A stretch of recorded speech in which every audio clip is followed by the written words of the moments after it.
En una era dominada por grandes conquistadores e imperios en expansión, desde las brumas de Gran Bretaña hasta las estepas de Rusia, los vikingos se destacaron no apenas como feroces guerreros, sino también como navegantes sin igual. Estos audaces exploradores del norte navegaron por mares desconocidos, llegando a territorios tan lejanos como la moderna Dinamarca y las costas heladas de América del Norte. Pero, más allá de sus conocidas incursiones en tierras cercanas, ¿por qué estos poderosos vikingos se aventuraron hasta las ricas y soleadas costas de Italia? Hoy vamos a desvelar una fascinante faceta de la historia vikinga, explorando sus motivaciones y las extraordinarias capacidades que los llevaron a cruzar continentes en busca de nuevos horizontes. Este viaje nos llevará al corazón del Mediterráneo, donde las ciudades-estado italianas florecían como centros de riqueza y cultura. Allí, los vikingos no solo encontraron un territorio para saquear, sino una compleja red de comercio y política, ofreciendo tanto desafíos como oportunidades para estos incansables aventureros del norte. Vamos a explorar cómo, más allá de su valentía en batalla, la astucia y la adaptabilidad de los vikingos les permitieron dejar una huella indeleble en las tierras italianas. Tras la introducción a la vasta expansión de los vikingos más allá de sus frías fronteras en el norte, surge la curiosidad sobre cómo estos intrépidos marineros se encontraron con la soleada Italia y qué conocimientos tenían de estas tierras antes de llegar.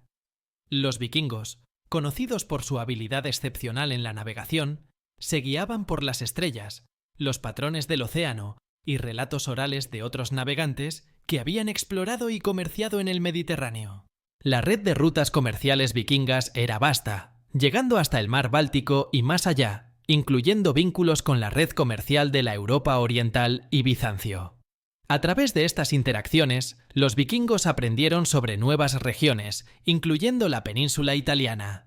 Los relatos de mercaderes y exploradores que habían visitado las ricas ciudades de Italia, con sus tesoros y oportunidades comerciales, seguramente capturaron la imaginación de estos nórdicos.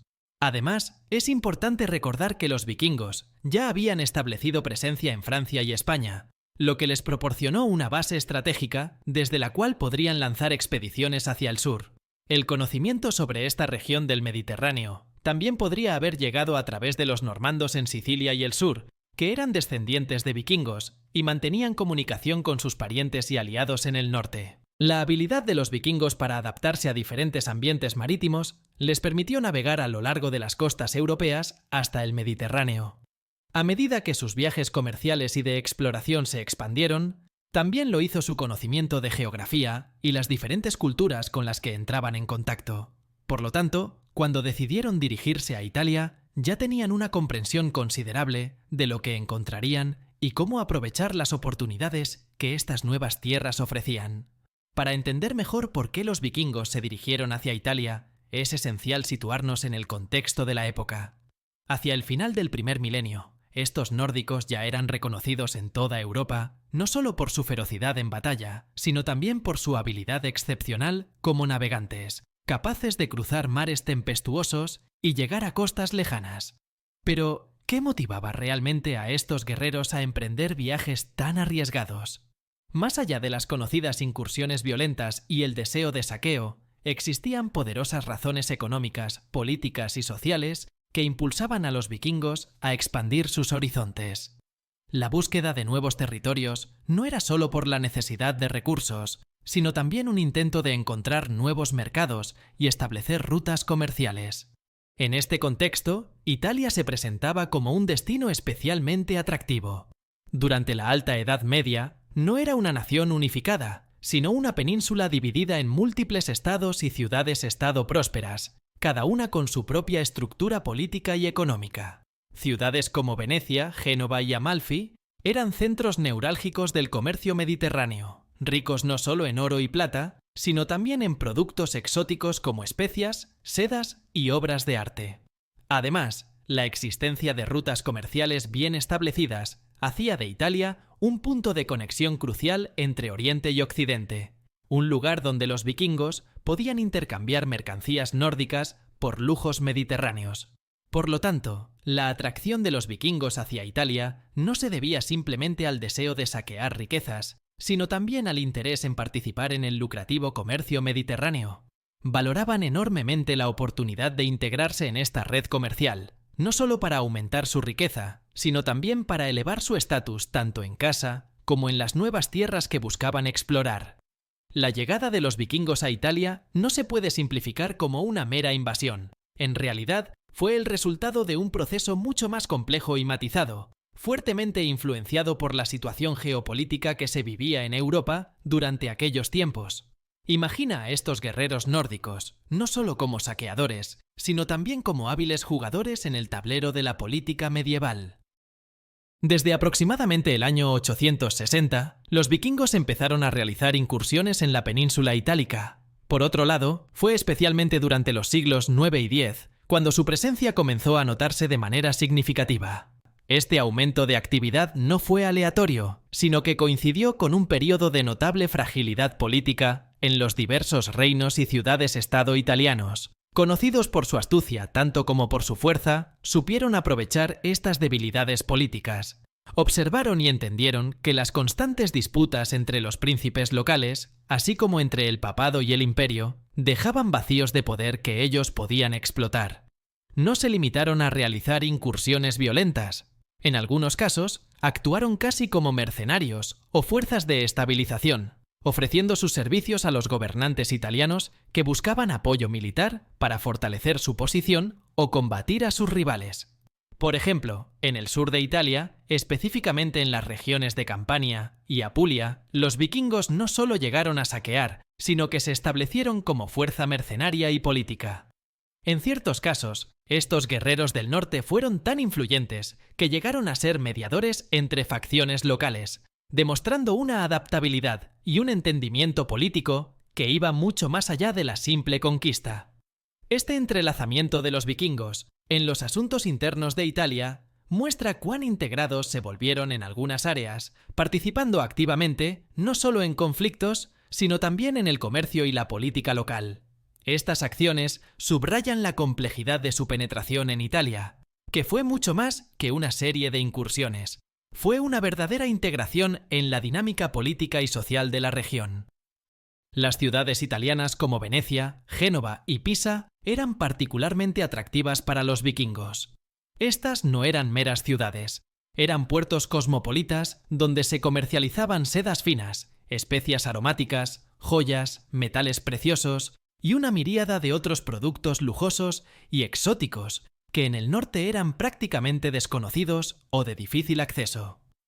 Para los vikingos, maestros tanto en el arte de la guerra como en el del comercio, Italia representaba una oportunidad dorada no solo para saquear en tiempos de guerra, sino también para establecer conexiones comerciales duraderas en tiempos de paz. Además, la sofisticación del comercio italiano ofrecía a los vikingos una ventana a prácticas comerciales más avanzadas y diversificadas, las cuales podrían adoptar o adaptar para su propio beneficio.